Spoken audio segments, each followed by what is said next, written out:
가장 기뻐하시는 것은 안 믿는 사람이 예수 믿는 것이고, 그 다음은 예수 믿는 사람이 하나님 앞에 나와 예배하는 것입니다. 오늘 거룩한 복된 주일을 이곳에 나와서 예배하시는 우리 귀한 성도님들에게 하나님께서 복을 주시기를 원합니다. 우리 옆에 분들과 같이 한번 인사하겠습니다. 반갑습니다. 네. 이제 다 함께 묵상 기도함으로 하나님께 예배를 드리겠습니다.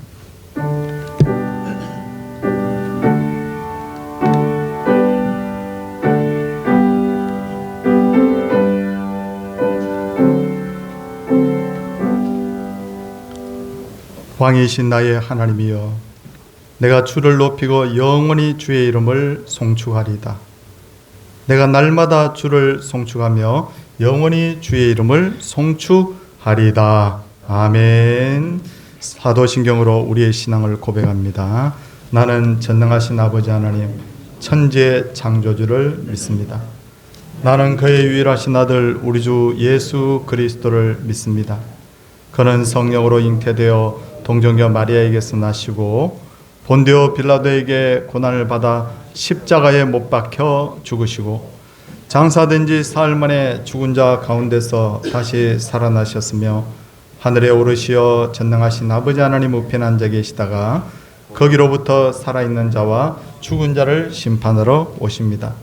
나는 성령을 믿으며 거룩한 공교회와 성도의 교제와 죄를 용서받는 것과 몸의 부활과 영생을 믿습니다. 아멘. 찬송 279장입니다.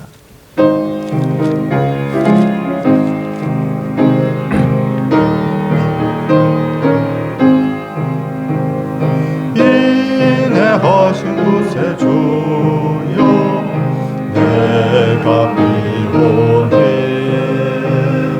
죄인 오라실 때에 날 부르소서.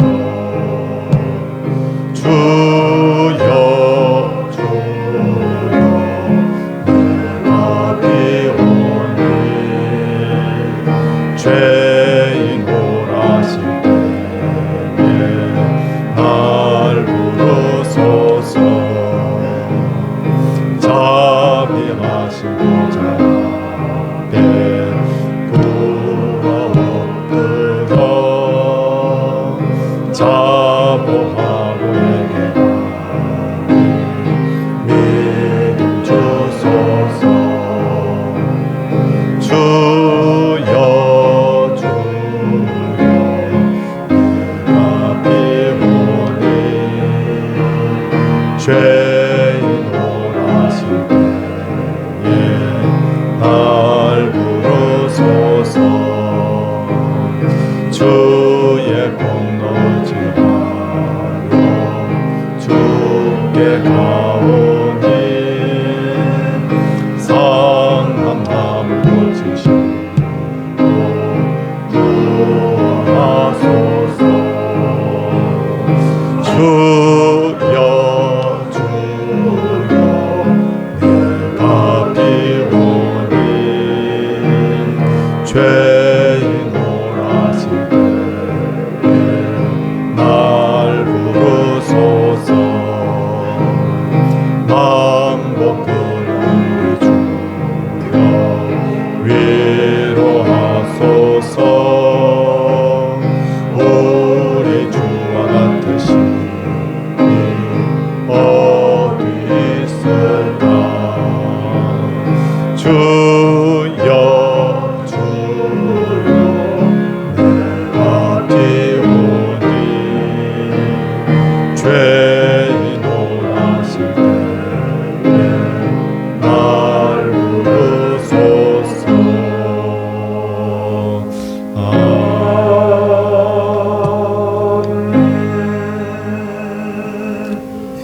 한재덕 집사님께서 기도 인도하시겠습니다.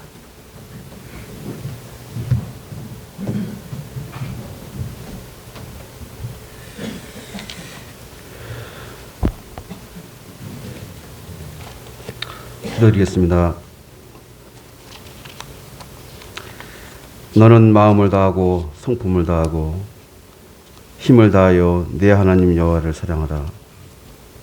지금도 살아계셔서 온 인류의 모든 역사와 만물까지도 주관하시며 감찰하시는 거룩하신 하나님 아버지, 오늘도 복된 주일을 허락하시어 즐겁고 기쁜 마음으로 하나님께 드리는 이 예배가 은혜 가운데 찬양과 기도로 드리게 하심에 감사를 드립니다. 감사하신 하나님 아버지, 지난 한 주간도 코로나19가 성행하는데도 아무 사고 없이 근심 없게 살게 하시고 모든 일들을 긍정과 기쁨으로 지내게 하시고 절제와 인내로 주님의 뜻대로 살고자 하면서 가정과 직장 속에 충실히 순종하고 있도록 하심에 감사를 드립니다. 그러나 순간적인 욕심과 교만으로 상대방을 힘들게 하는 인내하지 못한 죄를 회개하오니 주님 용서해 주시고 반복되는 우리의 욕심과 교만을 소멸하여 주시옵소서. 사랑과 은혜가 충만하신 하나님 아버지, 저희 교회를 지금까지 이 지역에 복음에 반석되게 하시고 저희들을 주님의 일꾼으로 지역의 전도와 믿지 않는 주님을 알지 못하는 무신론자들을 복음의 성전으로 저희 교회에 인도하는 사명을 주셨지만 코로나19로 대면 전도와 만남의 깊이로 정상적인 복음의 전도가 단절되어 교회의 사명을 감당하지 못하고 있습니다. 하루빨리 코로나19가 소멸되시도록 주님 인도하시고 백신으로 무장하여서 정상적인 신앙생활이 될 수 있도록 확진자들이 나오지 않도록 주님 도와주시옵소서. 사랑의 하나님 아버지, 저희 동산교회를 사랑하시어 각 기관과 전대를 활성화하였지만 이제 저희들 이 모든 것을 하지 못한 채 주일학교 대면 예배를 오늘부터 시작합니다. 그동안 이것들을 준비하신 교육자님과 교사 선생님들을 축복하셔서 학생들을 잘 이끌어서 새롭게 시작되는 교육들을 잘 준비할 수 있도록 도와주시고 이제 주일학교와 중고등 및 청년부까지도 순차적으로 많이 전도할 수 있도록 주님 능력으로 체험받게 하시옵소서. 성도들의 가정에서도 어린 생명들을 주님의 복음의 장소로 나올 수 있도록 인도하여 주시고 앞으로 양적으로나 질적으로나 풍성한 열매를 맺을 수 있도록 주님 도와주시고 인도하여 주시옵소서. 모든 성도가 오랜만에 시작되는 만큼 기도로서 준비할 수 있도록 주님 인도하여 주시옵소서. 사랑과 은혜가 충만하신 하나님 아버지, 코로나19로 정상적인 생활이 되지 않는 순간순간이 걱정과 염려 속에 건강한 삶이 되지 못한 채 어려움 속에 있는 성도님들과 건강 문제로 병원에 가정에서 힘들어하신 성도님들이 빠른 케어로 회복될 수 있게 하여 주님 도와주시고 백신이 하루빨리 온 국민이 다 접종되어서 다 같이 대면 예배에서 예배를 볼 수 있는 날이 하루빨리 올 수 있도록 하여 주시고 기관과 전도회가 속히 재가될 수 있도록 도와주시며 모든 성대가 은혜 가운데 충만한 삶 살 수 있도록 주님 인도하여 주시옵소서. 감사하신 하나님 아버지, 오늘은 특히 현충일입니다. 건국과 전쟁 속에 이날에 목숨을 바친 수많은 순국 여러분과 구상자들에게 감사할 수 있는 저희들 되게 하시고 어렵게 세운 이 나라가 정정으로 일삼는 나라가 되지 않도록 지도자들께 마음의 지혜와 명체를 허락하시어 합력하여 선을 이루도록 주님 도와주시고 화합과 정치가 될 수 있도록 주님 도와주시며 앞으로 산적하게 쌓인 정치적인 계산이 실리 속에 잘 이룰 수 있도록 인도하여 주시옵소서. 그래서 모든 국민이 편안한 가운데 행복한 삶 누릴 수 있도록 주님 인도하시고 도와주시옵소서. 사랑의 하나님 아버지, 주님을 섬기는 수많은 교회들이 주님을 사랑하고 평안이 넘치는 믿음과 신앙과 성도들의 교류가 믿음에 넘치게 하시며 또한 신뢰가 쌓이게 하시며 교회의 부흥과 성장이 확장될 수 있도록 하여 주셔서 저희 교회의 장로님과 권사님 모든 성도가 주님의 순종하며 또 믿음 속에서 항상 건강한 삶을 살 수 있도록 인도해 주시며 우리 목사님 항상 강건한 믿음 속에 주님의 말씀을 전하실 때에 모든 성도가 말씀의 은혜 받고 코로나19로 어려운 시기에 기쁨의 시간이 될 수 있도록 성령 충만케 하여 주시옵소서. 또한 목사님 가정을 주님께서 특별히 불러보시사 모든 것이 주님의 섭리 안에 있게 하시고 모든 것이 기쁨 속에서 함께 할 수 있도록 주님 인도하여 주옵소서. 지금 이 시간 모든 성도가 은혜의 시간 되게 하기를 원하며 감사하신 우리 주님 예수님 이름으로 감사하며 기도드리옵나이다. 아멘.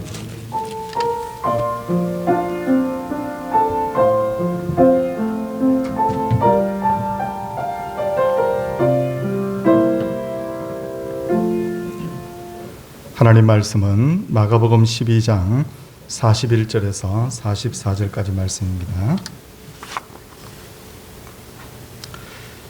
예수께서 헌금함을 대하여 앉아서 무리가 어떻게 헌금함에 돈 넣는가를 보실새 여러 부자는 많이 넣는데 한 가난한 가부는 와서 2렙돈 곧 한 고드란트를 넣는지라. 예수께서 제자들을 불러다가 이르시되 내가 진실로 너희에게 이르노니 이 가난한 과부는 헌금함에 넣는 모든 사람보다 많이 넣었도다. 그들은 다 풍족한 중에서 넣었거니와 이 과부는 그 가난한 중에서 자기의 모든 소유 곧 생활비 전부를 넣었느니라 하시니라. 아멘. 정인세 집사님 하나님께 특송 올려드리도록 하겠습니다.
우리가 매주일마다 드리는 하나님께 드리는 예배는 하나님께 드리는 순서가 있고 하나님께 받는 순서가 있는데, 하나님께 드리는 것은 찬양, 신앙 고백, 기도, 헌금이고, 하나님께 받는 것은 말씀과 기도 응답과 축복입니다.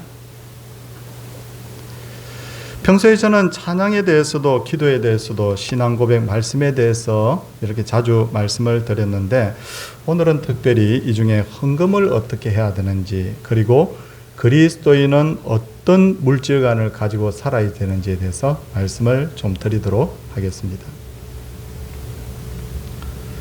먼저 우리가 꼭 알아야 될 것은 구약 시대든 신약 시대든 예배에는 항상 봉헌물이 있었다는 거죠. 구약에는 5가지 종류의 제사가 있었는데, 번제, 소제, 화목제, 속죄제, 속건제, 이들 구약의 5가지 제사에도 꼭 보면, 레위기를 읽어보면 봉헌물이 있었다는 것을 알 수가 있습니다. 일반적으로 회개와 헌신에 대한 봉헌물은 가축으로 드렸고, 추수감사의 봉헌물은 농산물로 드렸는데, 제사에서 제물을 드린 것은 아담 이후부터 계속해서 이어지는 것을 알 수가 있어요. 봉헌물의 의미는 내가 하나님께 받았기 때문에 하나님께 대가를 내가 지불한다, 그런 의미가 아니라, 봉헌물의 큰 정신 2가지가 있는데, 그것은 바로 헌신과 감사의 표현입니다. 시편 50편 10절 이하의 말씀을 보면 하나님께서는 이런 삼림의 짐승들과 무산의 가축이 다 내 것이며, 산의 모든 새들도 내가 아는 것이며, 들의 짐승도 내 것이미로다. 내가 수소의 고기를 먹으며 염소의 피를 마시겠느냐. 감사로 하나님께 제사를 드리라. 그렇게 말씀하셨습니다. 다시 말해서 세상에 속한 모든 게 다 하나님 거라는 거예요. 그러니까 하나님께서 너희들 수소의 피를 주고 막 이렇게 고기와 피 이런 것을 바치라고 했다고 해서 수소의 고기, 염소의 피 그거 마시지는 않는다는 겁니다. 마시는 하나님 아닙니다. 다만 뭐라고 말씀하셨습니까? 감사로 하나님께 제사를 드리라. 그렇게 말씀을 하셨어요. 그리고 신약 시대가 되자 예수님께서 친히 온전한 속죄와 화목제물이 되어주심으로써 이제는 더 이상 우리가 가축이나 곡식을 가지고 하나님 앞에 제사 드리지는 않습니다. 짐승의 피로 드리는 제사는 이제 끝이 났습니다. 그러나 신약 시대도 여전히 헌신과 감사의 예물은 드려야 되죠. 11조 왜 드려야 되는지 알아야 됩니다. 11조의 정신은 모든 것이 하나님의 것이라는 것을 고백하는 헌물이에요. 감사의 예물은 은혜에 대한 감사를 표현하는 예물이고, 건축, 선교, 구제헌금 등은 하나님의 사역에 동참한다는 의미에서 드리는 예물입니다. 11조 감사 예물은 세례를 받은 분, 내가 정말 이제 하나님의 백성입니다 라고 고백하는 분은 의무적으로 드려야 될 헌물이고, 나머지 기타의 헌물은 마음이 감동대로 자유롭게 드릴 수 있는 헌물이에요. 그리고 출애굽기 23장 15절에 의하면 하나님께서 뭐라고 말씀하셨냐, 성도들에게. 너희는 나를 만나러 나올 때 빈손으로 나오지 말라. 빈손으로 나오지 말라는 거예요. 그래서 교회는 주일 헌금을 이렇게 하도록 하고 있습니다. 매주일 하라는 거죠. 헌금 사용은 공동의회와 재직회의 결의를 거쳐서 예배하는 일, 목회자의 생활비, 교회당 시설 관리비, 복음 전파와 선교, 교육, 구제, 총회와 노예의 연합사업 등에 이렇게 쓰이고 있습니다. 그러나 공동의회와 재직회가 결의를 하였다고 하더라도 절대로 하나님이 미워하시는 일을 위해서는 사용해서는 안 됩니다. 1938년도 평양에서 열린 제27회 장로교 총회에서 신사참배 결의했죠. 근데 그거 우리가 따르지 않습니다. 왜 따르지 않냐면 그것은 하나님의 말씀에 어긋나는 결의였기 때문에 원인 무효가 되기 때문이에요.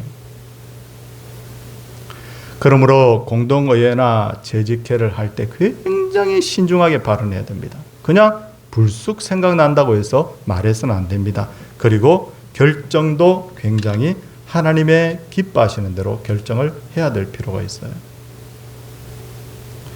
제가 처음 목사가 되고 나서 노예에 참석을 했더니 노예를 하는데 너무너무 중간중간에 기도를 많이 하는 거예요. 자, 우리가 노예원 중에 임원이나 뭐 여러 가지 것들을 이렇게 뽑습니다. 근데 기도하고 뽑아요. 중요한 결정이 있을 때마다 그 순간순간 다 기도를 다 합니다.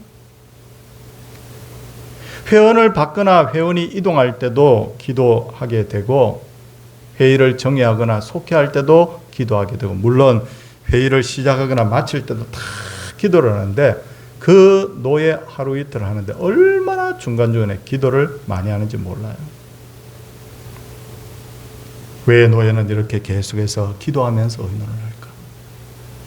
사람의 지혜보다도 하나님의 지혜를 구하는 거예요.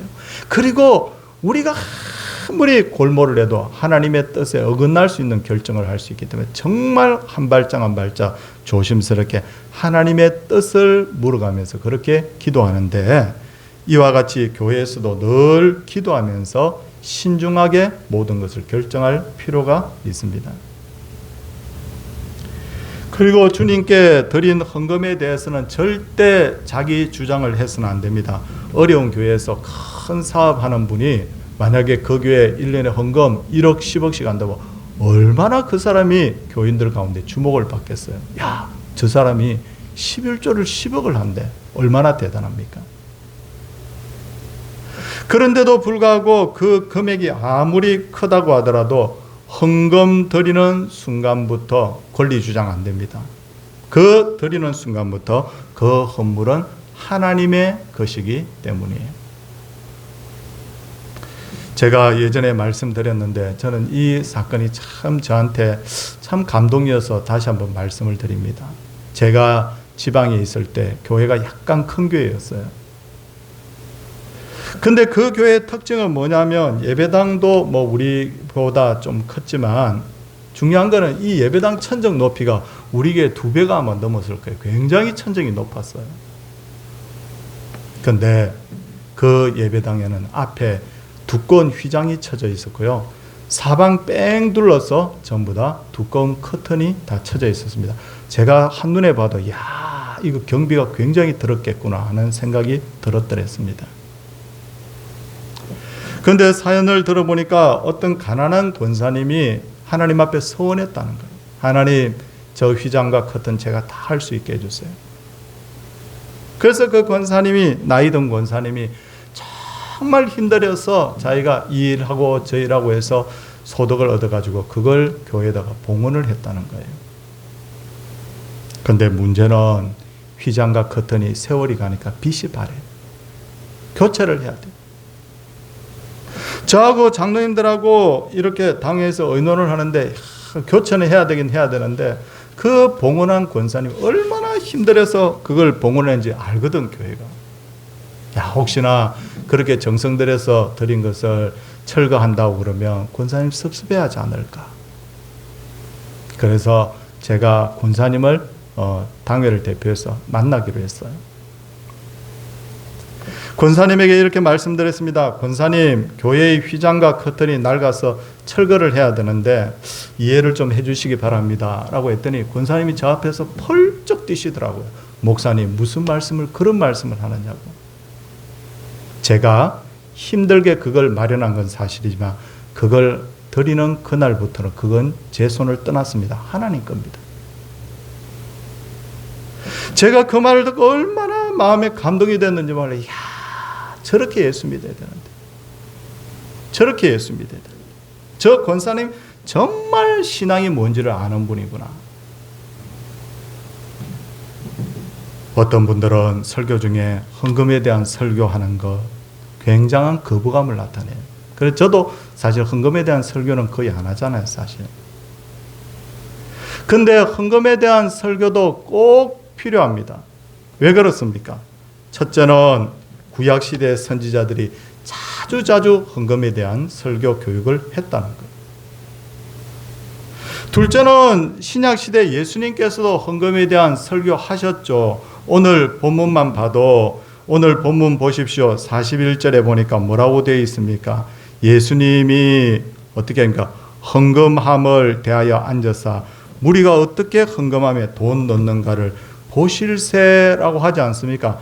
예수님도 성도들이 헌금 생활하는 거 아주 관심이 많았다는 것을 알 수가 있어요.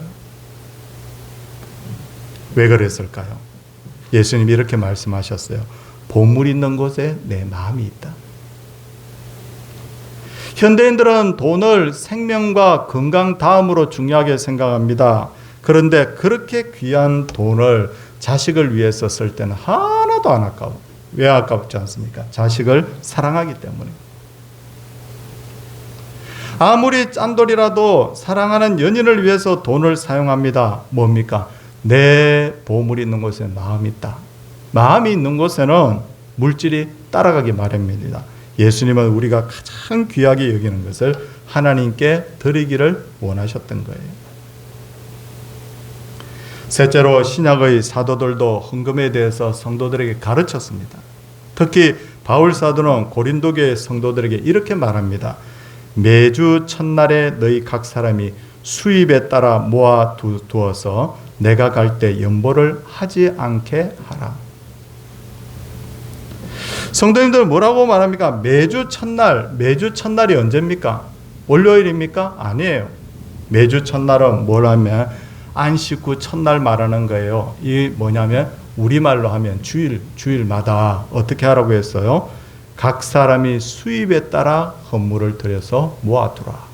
그래서 그것을 아까 말씀드렸던 그런 주님이 기뻐하시는 일들을 위해서 사용을 해야 된다는 거예요. 우리나라 사람들은 돈에 대해서 부정적인 생각이 굉장히 강합니다. 돈을 한마디로 말하면 더럽다고 생각해요. 왜 돈을 더럽다고 생각할까? 저는 두 가지 이유에서 그렇다고 봅니다. 한 가지는 돈은 이 사람 저 사람의 손을 거치면서 많은 오염물이 묻기 때문이 아닐까? 제가 네팔에 갔을 때 준비해 간 달러, 여기서 한국에서 네팔 돈 루피 교환이 안 되더라고요. 그래서 달러를 준비하라고 해서 달러를 준비해서 루피를 바꿨는데, 우와, 그 나라 가니까요, 달러를 얼마 주지 않았는데도 루피를 얼마나 많이 주는지 모르 이만큼 주더라고요, 루피를. 근데 제가 그 돈을 보고 깜짝 놀랐습니다. 돈이 걸레 같더라고요. 제가 그 루피를 주머니에 넣고 다닐 수가 없는 건 너무 더러워가지고. 우리나라 돈은 세계적으로 굉장히 깨끗한 축에 들어갑니다. 그런데 지금처럼 전염병이 유행할 때는 돈 만지는 것도 찝찝해요. 왜? 어떤 사람이 이 돈을 만졌는지 모르니까. 그래서 아마 돈을 더럽다고 하는 것 같아요. 그리고 돈이 더럽다고 생각하는 또 하나의 이유는 돈 때문에 온갖 범죄가 일어나고 사람의 마음에 상처 주는 일들이 너무 많이 일어나니까. 돈 때문에 막 명절날 가가지고 형제들이 막 분쟁하고 싸우는 일도 있으니까. 그러다 보니 돈을 더럽게 여기며 가능한 돈에 대해서는 직접적인 언급을 하지 않으려고 하죠. 근데 우리와는 반대로 유대인들은 돈에 대해서 굉장히 긍정적인 생각을 가지고 있어요. 그들은 이렇게 말합니다. 돈이 있어야 배고픈 사람에게 음식도 주고, 돈이 있어야 병든 사람을 치료할 수 있고, 돈이 있어야 가정도 잘 꾸려갈 수 있지 않느냐. 저는 그들의 생각이 상당히 일리가 있다고 봅니다. 야고보서 2장 15절 16절 말씀 보면, 자, 이 말씀 한번 잘 귀 기울여 보세요. 만일 형제나 자매가 헐벗고 일용할 양식이 없는데 너희 중에 누구든지 그에게 이르되 평안히 가라, 덥게 하라, 배부르게 하라 하며 그 몸에 쓸 것을 주지 아니하면 무슨 유익이 있으리요? 아니, 제가 지금 너무 추워요. 지금 배가 너무 고파요. 아, 예, 그러세요. 가가지고 몸 따뜻하게 하고 맛있는 거 드세요. 없어서 못하는 사람한테 그 말만 한다고 해서 그 사람이 따뜻하면 배가 부르겠냐는 거예요. 선행에도 반드시 물질이 따라가야 된다는 말이잖아요. 돈은 가치 중립적입니다. 돈을 잘 사용하면 돈으로 사람 생명도 살리고 가난을 구제하고 병든 사람을 치료하고 사람을 행복하게 하고 하나님께도 내가 정말 하나님 앞에 내가 멋지게 헌신할 수 있어요. 그와 반대로 돈을 잘못 사용하면 자기와 다른 사람을 망치게 됩니다. 돈을 잘못 사용하는 사람의 첫 번째 특징이 뭐냐면 교만해지더라고요. 저는 돈 때문에 교만해진 사람들 정말 자주 봤어요. 어려울 때는 너무너무 겸손해. 목사님 기도 좀 해주세요. 권사님 기도 좀 해주세요. 장로님 어떻게 하면 좋아요? 근데 돈이 많아지니까 점점 교회하고 멀어지면서 나중에 오지도 마세요 그러더라고요. 집에. 솔로몬이 타락한 이유도 돈 때문이었습니다. 그런 물질의 복을 받자 그것으로 온갖 향락을 즐기다 그냥 꽝 하고 무너져 버렸어요.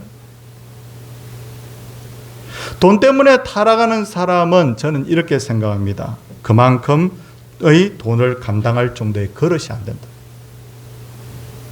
그릇이 안 되니까 조금 잘 되니까 막 마음이 들뜨고 교만해져 가지고 세상 무서운 줄 모르고 막 넘쳐 흐르는 거예요. 막 그 마음속에 있는 그 인간의 그 잘못된 본능들이 다 나오는 거예요. 사람을 무시하고 막 큰 소리치고 눈에 힘이 들어가고 그렇게 되는 것 아닌가. 저는 그렇게 봅니다. 그러므로 물질을 잘 관리해야 됩니다. 지나치게 인색해서도 안 되고 그렇다고 사치나 낭비를 해서도 안 돼요. 돈을 잘못 사용하면 하나님보다 돈을 더 의지하게 됩니다. 성도님들, 히스기야 왕에 대해서 어떻게 생각하십니까? 히스기야 왕 하면 기도잖아요. 벽을 보고 기도했던 히스기야 왕, 생명 연장시켜달라고 응답받았던 히스기야 왕. 그런데 열왕기야 18장을 보면 그게 아니었어요. 제가 볼 때는. 그는 아수르의 사네립이 쳐들어와서 나라를 막 위협할 때 하나님 앞에 뛰어가지고 하나님 좀 살려주세요 하고 기도할 줄 아는데 그게 아니에요. 어떻게 됐냐? 오늘 열왕기야 18장 집에 가서 잘 한번 읽어보십시오. 히스기야가 어떻게 합니까? 성전과 왕궁 곳간에 있는 은을 다 취하고 은을 다 가지고 와. 그리고 더군다나 두 번째는 뭐냐면 성전문과 기둥에 입혀진 금까지 다 벗겨냈다. 하나님의 그 거룩한 성전에 있는 그 문과 그 기둥에 있는 금까지 다 벗겨내가지고 사네립한테, 아수르의 사네립한테 주면서 제발 좀 물러가 주세요. 돈으로 될 줄 알았던 거예요. 돈을 의지했던 거예요. 근데 내용을 계속 읽어보니까 안 되는 거예요. 그러니까 그제서야 정신이 번쩍 들어가지고 하나님 앞에 쫓아가서 기도했어요. 뭡니까? 보니까 이 사람도 역시 사람이었어요. 돈이면 될 줄 알고 돈을 하나님보다 우선하며 의지했던 흔적이 성경에 기록이 되어 있더라고요. 돈을 잘못 사용하면 돈의 노예가 됩니다. 돈 때문에 하지 말아야 할 일을 하고 돈 때문에 하나님과 멀어지게 됩니다. 그러기에 성도는 바른 물질관을 가지고 사는 게 얼마나 중요한 게 몰라요. 균형이 잡혀야 돼. 균형이 잡혀가지고 정말 신앙인으로서 바르게 사는 모습, 그 모습을 우리가 하나님 앞에 삶을 주님 앞에 예배로 드려야 되는 거예요.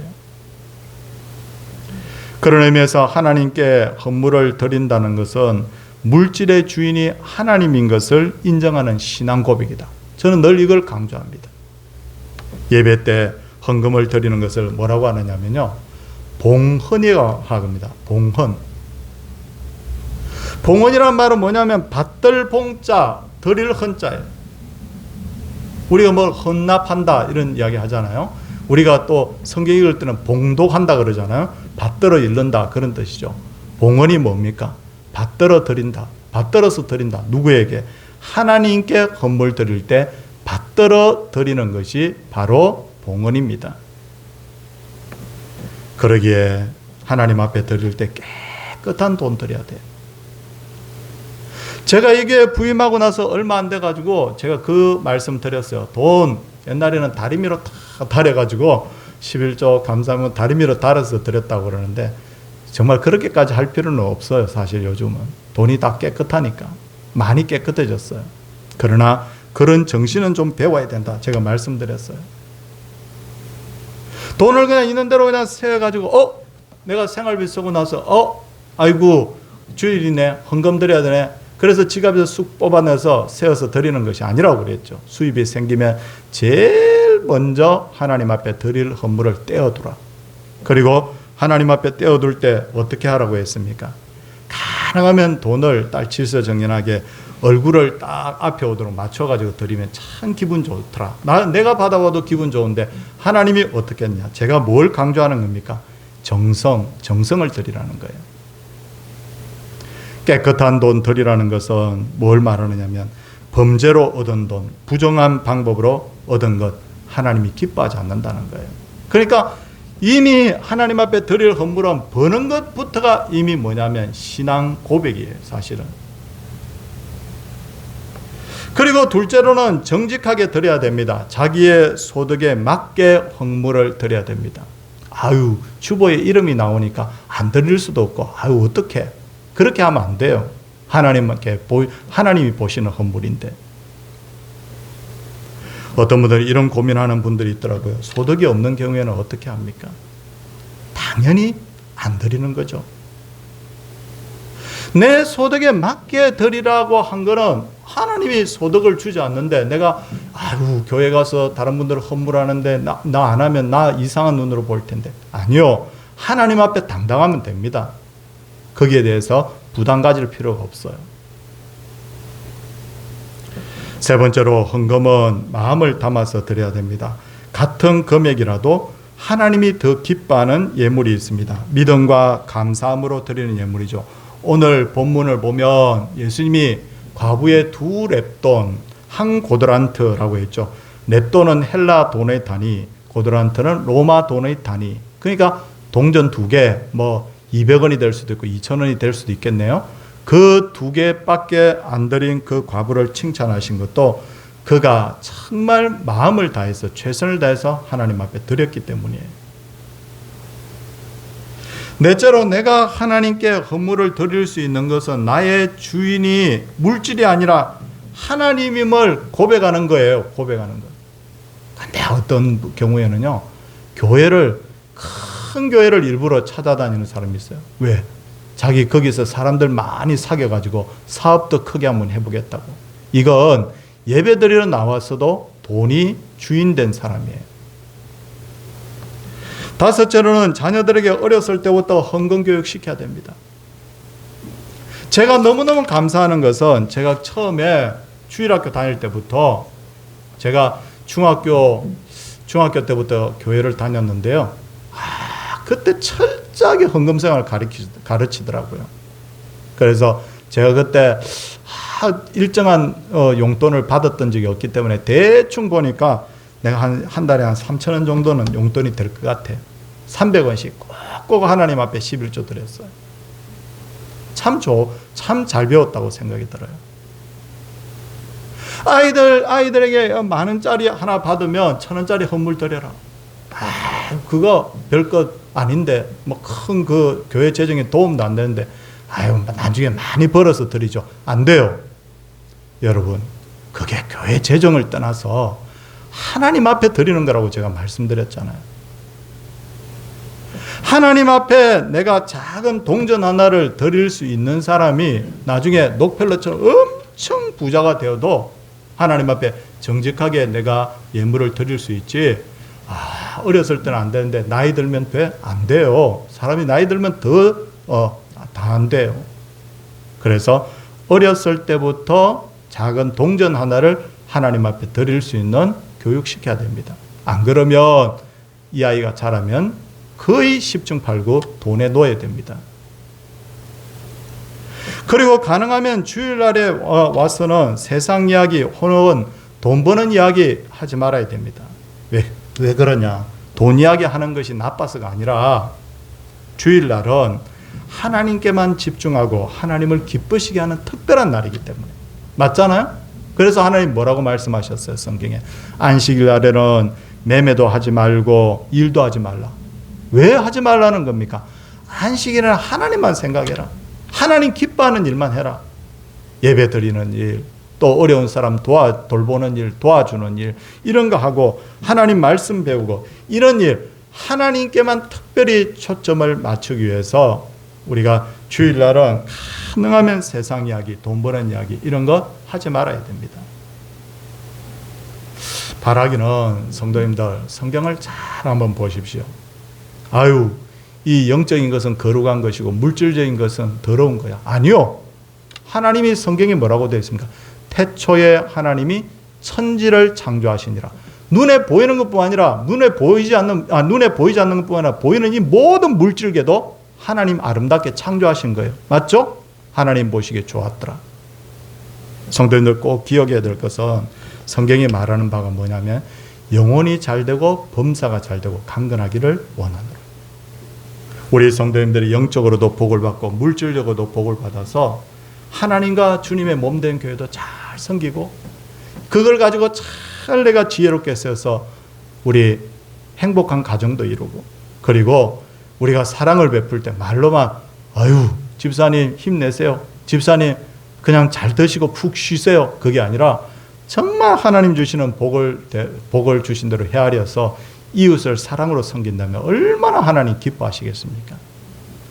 이 시간 바라기는 이 말씀을 잘 교훈 삼아서 우리가 정말 하나님이 원하시는 그런 신앙인들로 하나님 앞에 복을 받고 또 받는 기쁨의 신앙인들이 되시기를 주의 이름으로 축원을 드립니다. 찬송하도록 하겠습니다. 찬송은 330장입니다.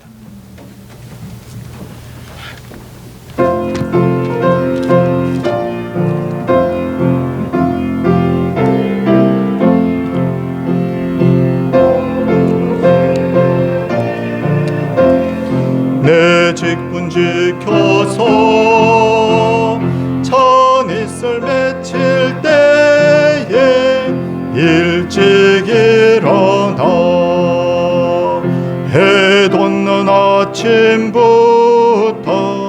힘써서 일하다 일할 수 없는 밤이 속히 오리라.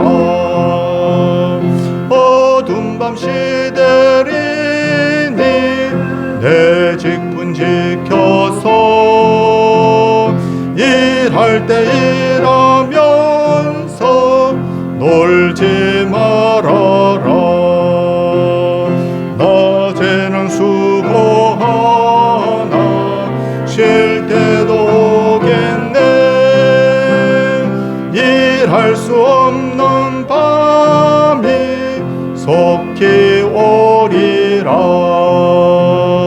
어둠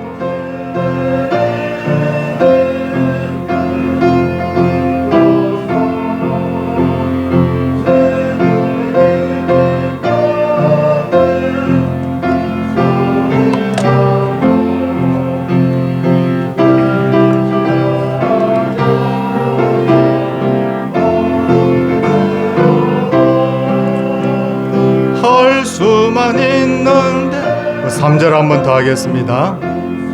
일하라. 어두운 밤 시들이니 내 직분 지켜서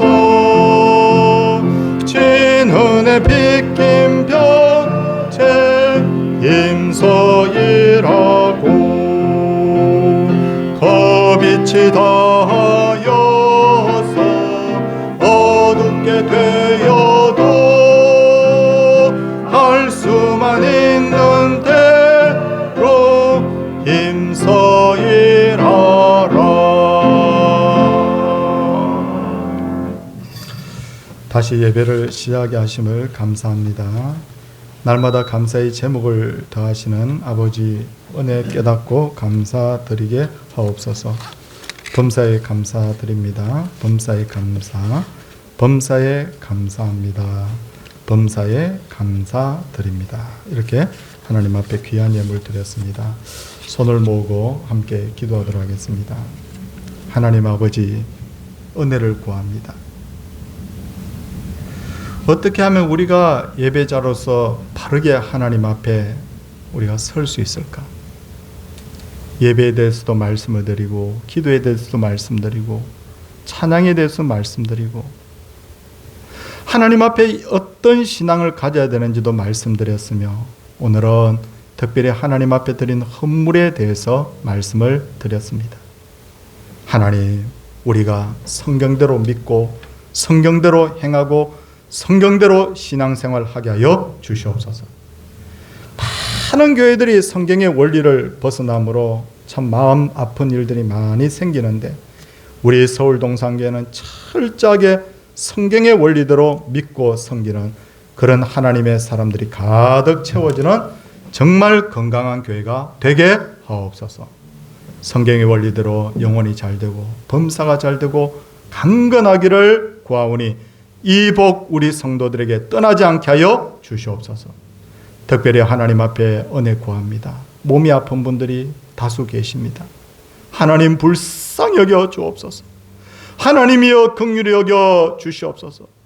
은혜를 구합니다. 그 가족들과 함께 기도합니다. 본인이 기도합니다. 하나님 응답하여 주셔서 건강 되찾도록 주님 도와주시옵소서. 내일은 특별히 우리 정양순 권사님 이제 수술을 앞두고 있는데 하나님이여 긍휼의 빛을 비추어 주시옵소서. 다시 건강 회복하여서 남은 여생 주님이 하여 귀하고 아름답게 쓰임받도록 주여 역사하여 주시옵소서. 주님, 이 시간에 은혜를 구합니다. 우리 자녀들 잘 되게 하여 주소서.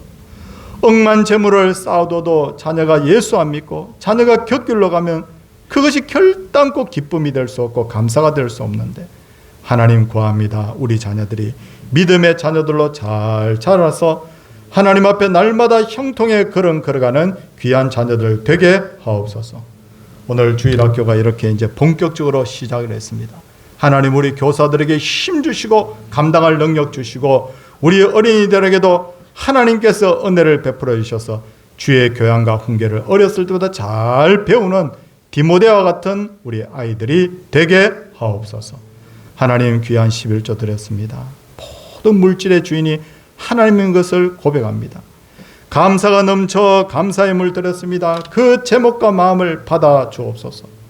주의 일에 동참하는 의미에서 건축의 물과 선교 전도의 물을 드리며 또한 빈손으로 나오지 말라 말씀 따라서 하나님 앞에 주정 예물 가지고 왔습니다. 하나님 이것이 비록 하나님 부자의 제물이 아닐지라도 어떤 이는 과부의 두 랩돈과 같은 예물일지라도 우리의 마음 듬뿍 담아 드리오니 하나님이여 흠양하여 주시옵소서. 하늘의 복과 땅의 복으로 채워주시기를 간절히 비옵고 주 예수 그리스도의 은혜와 하나님의 사랑과 성령의 감화 교통하심의 역사가 주의 백성들이 이제로부터 영원토록 함께 있을지어다. 아멘.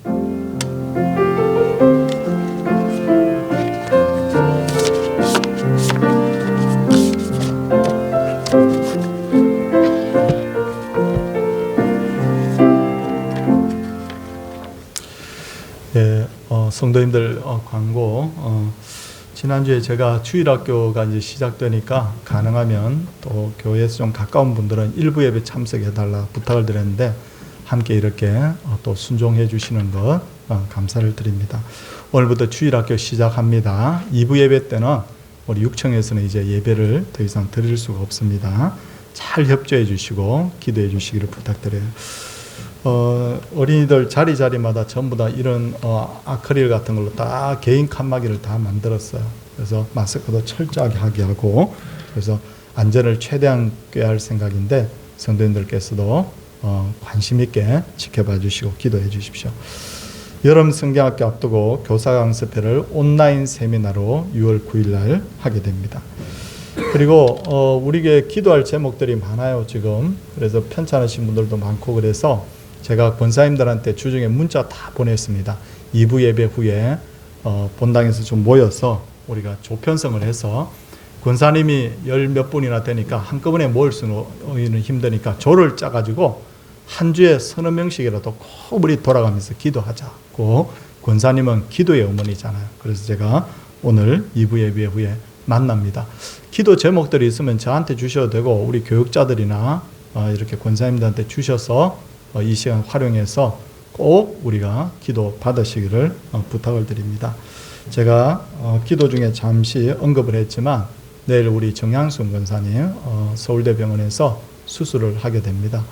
몸이 참 약하신 분인데 우리 성도님들이 관심을 더 가져주시고 꼭 기도 부탁드립니다. 하나님이 고치시면 고치시는 거예요. 그렇죠? 예, 우리가 꼭 부탁을 드리겠습니다. 우리 옆에 분들 위해서 우리 함께 우리 교제하는 마음으로 우리 인사하도록 하겠습니다. 할렐루야.